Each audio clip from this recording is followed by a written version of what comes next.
വഖഫ് bill പാസാക്കിയതിൽ തുള്ളിച്ചാടുന്ന കുർബാന വ്യവസായികൾ ചർച്ച പാസാക്കിയാൽ നിറം മാറുമോ? പാർലമെന്റിൽ വഖഫ് ബിൽ പാസാക്കിയതിൽ ഏറ്റവും കൂടുതൽ സന്തോഷിക്കുന്നത് കേരളത്തിലെ കത്തോലിക്ക മെത്രാന്മാരും കൂദാശപ്പണിക്കാരന്മാരും അവരുടെ പിണിയാളുകളും പിന്നെ കുറച്ച് കാസാക്കുട്ടന്മാരുമാണ്. ഈ വിഷയത്തിൽ ഇവർക്കിത്ര കുത്തിമറിയുവാൻ സന്തോഷിക്കുവാൻ എന്താണ് കാര്യം എന്ന് എത്ര ആലോചിച്ചിട്ടും എനിക്ക് മനസ്സിലാകുന്നില്ല. ഏതെങ്കിലും വഖഫ് ഭൂമിയിൽ കത്തോലിക്ക സഭയുടെ പള്ളികളോ മെത്രാന്മാരുടെ ആസനങ്ങളോ ഉള്ളതായി അറിവില്ല. കത്തോലിക്ക സഭയിലെ ഏതെങ്കിലും ഒരു നൈറ്റ് തൊഴിലാളികൾക്ക് വഖഫ് ഭൂനിയമം കൊണ്ട് കുടിയിറക്ക് ഭീഷണി നേരിടുന്നതായോ കുപ്പായം ഊരേണ്ട ഗതി വരുന്നതായോ അറിവില്ല. മുൻപത്ത് പോയി സീറോ മലബാർ സഭയുടെ മെത്രാന്മാർ എന്തിനാണ് മുതലക്കണ്ണീർ പൊഴിക്കുന്നതെന്നും മനസ്സിലാകുന്നില്ല. കാരണം മുൻപത്തെ 600ഓളം കുടുംബങ്ങളിൽ ബഹുഭൂരിപക്ഷവും ലത്തീൻ കത്തോലിക്ക സഭയിൽ ഉൾപ്പെട്ടവരാണ്. മുൻപത്തെ ഭൂമി വിഷയം ഇപ്പോൾ കോടതികൾക്ക് മുന്നിലാണ്. അതിനൊപ്പം സമവായ ചർച്ചകളും നടക്കുന്നുണ്ട്. ഈ സാഹചര്യത്തിൽ അഖിലേന്ത്യാ മെത്രാൻ സമിതിയിൽ നിർണായക ഭൂരിപക്ഷമുള്ള സീറോ മലബാർ സഭയും മലങ്കര കത്തോലിക്ക സഭയും BJPയുടെ നീക്കങ്ങൾക്ക് പിന്തുണ നൽകിയത് തികച്ചും ഭയന്നിട്ടാണ്. കള്ളപ്പണ ക്രസ്റ്റുകൾ ഇരിക്കുന്ന മെനകെട്ട അരമനകളിൽ ED കയറുമെന്ന് ഭയന്നിട്ടാണ്. മുൻപം വിഷയം ആളിക്കത്തിക്കുവാൻ സംഘപരിവാർ ശക്തികൾ ശ്രമിക്കുന്നതിന് പിന്നിൽ രാജ്യത്തെ പ്രധാന ന്യൂനപക്ഷ വിഭാഗങ്ങളായ മുസ്ലിമുകളും ക്രിസ്ത്യാനികളും തമ്മിൽ കാലാകാലങ്ങളായി നിലനിന്നു വന്നിരുന്ന ആ സൗഹാർദ്ദം തകർക്കുകയും ക്രിസ്ത്യാനികളെ മുന്നിൽ നിർത്തി മുസ്ലിമുകളെ ആക്രമിക്കുക, അങ്ങനെ ഈ രണ്ട് വിഭാഗങ്ങൾ തമ്മിലടിക്കുമ്പോൾ ക്രിസ്ത്യാനികൾ നിലനിൽപ്പിനായി സംഘപരിവാർ ശക്തികളുടെ സഹായം തേടുകയും അവരോട് അടുക്കുകയും ചെയ്യും എന്ന ലക്ഷ്യം വെച്ചാണ്. ഗത്യന്തരമില്ലാതെ ക്രിസ്ത്യാനികൾ സംഘപരിവാറിന്റെ എല്ലാ കണ്ടീഷനുകളും അംഗീകരിക്കും. അങ്ങനെ രാജ്യത്തെ മുസ്ലിം സമുദായത്തിനെതിരെ തോക്കുവെക്കുവാനുള്ള ഒരു ചുമലാക്കി മാറ്റും ഇവിടെയുള്ള ക്രിസ്ത്യാനികളെ. അങ്ങനെ ഈ രണ്ട് പ്രബലരായ ന്യൂനപക്ഷങ്ങളും തമ്മിലടിച്ചു കീറും. ഇപ്രകാരം രണ്ട് വിഭാഗങ്ങൾ തമ്മിലുള്ള ആ സൗഹൃദം തകർക്കുന്ന പ്രസ്താവനയാണ് കഴിഞ്ഞ ദിവസം അഖിലേന്ത്യാ കത്തോലിക്ക മെത്രാൻ സമിതി എന്ന CBCI ചെയ്തത്. ഇത് വിശ്വാസികൾ തിരിച്ചറിയണം. ഇത് ഈ ലോഹത്തൊഴിലാളികളുടെ നിലനിൽപ്പിനാണെന്ന് മനസ്സിലാക്കണം. രാജ്യത്തുടനീളം ഇസ്ലാമോഫോബിയ പടർത്തുന്ന BJP സർക്കാരിനെ വഖഫ് ബില്ലിന്റെ പേരിൽ പിന്തുണയ്ക്കുവാൻ CBCI തീരുമാനിച്ചത് ആത്മഹത്യാപരമാണെന്ന് അവർ ഇപ്പോൾ മനസ്സിലാക്കുന്നില്ല. കളങ്കിതരായ കത്തോലിക്ക മെത്രാന്മാർ അവരുടെ താൽക്കാലിക നിലനിൽപ്പും ലാഭവും മാത്രമാണ് ഇപ്പോൾ ലക്ഷ്യം വെക്കുന്നത്. അതുകൊണ്ട് നാളെ ഉണ്ടാകുവാൻ പോകുന്ന പ്രത്യാഘാതങ്ങൾ അവർ മനസ്സിലാക്കുന്നില്ല. കേരളത്തിൽ BJPക്ക് അക്കൗണ്ട് തുറക്കണമെങ്കിൽ ക്രൈസ്തവ വിഭാഗത്തിന്റെ പിന്തുണയില്ലാതെ സാധിക്കില്ല എന്ന് BJPക്ക് നല്ല നിശ്ചയമുണ്ട്. തൃശൂർ ലോക്സഭാ മണ്ഡലത്തിൽ നിന്നുള്ള സുരേഷ് ഗോപിയുടെ വിജയം സൂചിപ്പിക്കുന്നത് അതാണ്. ഏത് നിമിഷവും ED തങ്ങളുടെ മെനക്കെട്ട അരമനകളിൽ കയറും എന്ന് ഭയമുള്ള ക്രൈസ്തവ സഭാധ്യക്ഷന്മാർ കുറച്ചു നാളുകളായി ഒളിഞ്ഞും തെളിഞ്ഞും BJP നേതൃത്വവുമായി ചങ്ങാത്തത്തിലാണ്. വിശ്വാസി സമൂഹം എതിരാകുമെന്ന് പേടിച്ചു മാത്രമാണ് അവർ ഇത് ഒരു അവിഹിത ബന്ധമായി ഇപ്പോൾ കൊണ്ടുപോകുന്നത്. രാജ്യത്ത് ഇന്ത്യൻ റെയിൽവേ കഴിഞ്ഞാൽ ഏറ്റവും കൂടുതൽ ഭൂസ്വത്തുള്ളത് ക്രൈസ്തവ സഭകൾക്കാണ്. വടക്കേ ഇന്ത്യയിൽ വിവിധ ക്രൈസ്തവ സഭകളുടെ കൈവശമുള്ള ഏക്കർ കണക്കിന് ഭൂമികൾ സംഘപരിവാർ ശക്തികൾ തന്റെ സ്വാധീനം ഉപയോഗിച്ച് പിടിച്ചെടുക്കുമെന്ന പേടി പല സഭാധ്യക്ഷന്മാർക്കും ഇപ്പോൾ ഉണ്ട്. അതുപോലെ തന്നെ കേരളത്തിലും പല പല സ്വകാര്യ ട്രസ്റ്റുകളുടെ മറവിൽ ആയിരക്കണക്കിന് ഏക്കർ ഭൂമികൾ ഇവർ വാങ്ങിക്കൂട്ടിയിട്ടിട്ടുണ്ട്. അടുത്ത കാലത്തുണ്ടാക്കിയ ഒരു പൈശാചിക സഭയുടെ മുതലാളിയായിരുന്ന താറാവ് യോഹനാനു മാത്രം 10,000-കണക്കിന് ഏക്കർ വസ്തുവകകൾ പല പല ട്രസ്റ്റുകളുടെ പേരിൽ ഈ കൊച്ചു കേരളത്തിലും ഇന്ത്യയുടെ വിവിധ ഭാഗങ്ങളിലും ഉണ്ടായിരുന്നു എന്ന് മനസ്സിലാക്കണം. ഉണ്ടെന്ന് മനസ്സിലാക്കണം. ഇന്ത്യയിൽ ഹവാല മാർഗം എത്തിച്ച ലക്ഷക്കണക്കിന് കോടികളുടെ കള്ളപ്പണവും പിടിച്ചെടുത്തു. താറാവിനെയും പൂശിക്കളഞ്ഞു. നിരവധി FCRA അക്കൗണ്ടുകളിൽ ആയിരക്കണക്കിന് കോടികൾ ഇപ്പോഴും ഫ്രീസ് ചെയ്യപ്പെട്ട നിലയിൽ ഉണ്ട്. ഒടുവിൽ താറാവിന്റെ പൈശാചിക സഭയും BJPയുടെ കൊടിക്കീഴിലായി.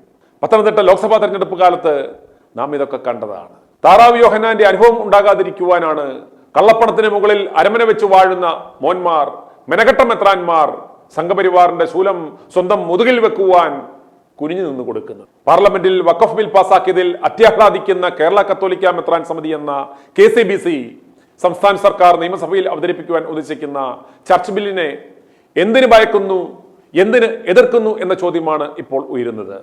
ചർച്ച് ബില്ലിലൂടെ ന്യൂനപക്ഷ വിഭാഗമായ ക്രൈസ്തവരുടെ ഭരണഘടനാപരമായ അവകാശങ്ങളിൽ സർക്കാർ കൈകടത്താൻ ശ്രമിക്കുന്നുവെന്ന് മെത്രാന്മാർ ഉന്നയിക്കുന്ന അതേ വാദമായിരുന്നു വഖഫ് ബില്ലിന്റെ കാര്യത്തിൽ മുസ്ലിം സംഘടനകളും ഉയർത്തിയിരുന്നത്. സ്വന്തം കണ്ണിലെ കോലെടുക്കാതെ അന്യന്റെ കണ്ണിലെ കരട് തപ്പിപ്പോകുന്ന KCBCയുടെ ഇരട്ടത്താപ്പിനെതിരെയാണ് ഇപ്പോൾ വിമർശനം ശക്തമാകുന്നത്. ക്രൈസ്തവ സഭകളുടെ സ്വത്തുക്കൾ മുഴുവൻ 0.1% പോലുമില്ലാത്ത മെത്രാന്മാരും കൂദാശപ്പണിക്കാരന്മാരും അവന്മാരുടെ പിണിയാണികളും ചേർന്ന് അനുഭവിക്കുകയാണെന്നും സാമ്പത്തിക കാര്യത്തിൽ വിശ്വാസികളോടോ സർക്കാരിനോടോ യാതൊരു അക്കൗണ്ടബിലിറ്റിയോ ട്രാൻസ്പെറൻസിയോ ഇവർക്കില്ലെന്നും അതുകൊണ്ട് തന്നെ സഭകളുടെ അനിയന്ത്രിതമായ പോക്കിന് രാഷ്ട്രത്തിന്റെ ഭരണഘടന അനുശാസിക്കും വിധത്തിലുള്ള നിയന്ത്രണം ആവശ്യമാണ് എന്ന വാദം ബഹുഭൂരിപക്ഷം ക്രൈസ്തവ വിശ്വാസികളും ഇപ്പോൾ ഉയർത്തുന്നുണ്ട്. വിശ്വാസികൾ ഈ ആവശ്യം ഉന്നയിക്കുമ്പോൾ സ്വത്തുവകകളിൽ തങ്ങളുടെ അധികാരവും ആധിപത്യവും കൈവിടാൻ പാടില്ല എന്ന നിലപാടിലാണ് ക്രൈസ്തവ മത മുതലാളിമാർ. ഇവരാണ് വഖഫ് ഭേദഗതി പാസാക്കിയപ്പോൾ തുള്ളിച്ചാടിയത് എന്ന് നാം ഓർക്കണം. ഈ കൂദാശ കുർബാന തൊപ്പിത്തൊഴിലാളികളുടെ ഇടപെടൽ കൊണ്ടും സ്വാധീനം കൊണ്ടും ചർച്ചാ വിഷയത്തിൽ കേരള നിയമസഭയിൽ അവതരിപ്പിക്കുവാനുള്ള അന്തിമ ബില്ലിന്റെ രൂപം പോലും വ്യക്തമായിട്ടില്ല. അതിനു മുമ്പ് തന്നെ KCBC അടക്കമുള്ള സംഘടിത സഭാവിഭാഗങ്ങൾ പ്രതിഷേധവുമായി രംഗത്തുണ്ട്. എന്നാൽ വഖഫ് ബില്ലിന് സമാനമായ ചർച്ച് ബില്ല് ഏത് നേരത്തും പാർലമെന്റിൽ വരുവാനുള്ള സാധ്യത ഇവന്മാർ ഓർക്കുന്നില്ല. കുനിഞ്ഞു നിന്നാൽ ബില്ല് പാർലമെന്റിൽ വരില്ല എന്നാണത്രേ ഇവർ വിശ്വസിക്കുന്നത്. വഖഫ് ഭേദഗതി ബിൽ പാസ്സാക്കാമെങ്കിൽ ചർച്ചാ ബില്ലും പാസ്സാക്കണം എന്ന നിലപാടിൽ മുസ്ലിം സംഘടനകൾ രംഗത്ത് വരികയും അത് ഇരുവിഭാഗങ്ങളും തമ്മിൽ സംഘർഷത്തിന് വഴിവെക്കുകയും ആ തമ്മിലടിയിൽ നേട്ടം കൊയ്ത് അവസാനം അവർ ചർച്ച് ബിൽ നടപ്പിൽ വരുത്തുമ്പോൾ കുപ്പായ കച്ചവടക്കാരന്മാരുടെ അസുഖത്തിന് ഒരു ശമനമാകും. ദ കേരള ചർച്ച് ബിൽ 2019 എന്ന പേരിൽ സുപ്രീം കോടതി മുൻ ജഡ്ജി ജസ്റ്റിസ് KT തോമസ് അധ്യക്ഷനായ കേരള നിയമപരിഷ്കാര കമ്മീഷൻ സർക്കാരിന് സമർപ്പിച്ച റിപ്പോർട്ട് ഇപ്പോഴും പൊടിപിടിച്ച് മേശപ്പുറത്തിരിപ്പാണ്.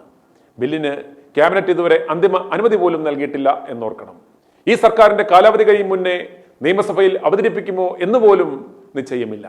2009 ജസ്റ്റിസ് VR കൃഷ്ണയ്യർ കമ്മീഷൻ തയ്യാറാക്കിയ the Kerala Christian church properties and institutions trust bill 2009 എന്ന കരട് ബില്ലിൽ നിന്നാണ് പുതിയ ബില്ലിനെ കുറിച്ച് ചർച്ചകൾ ഉടലെടുത്തത്.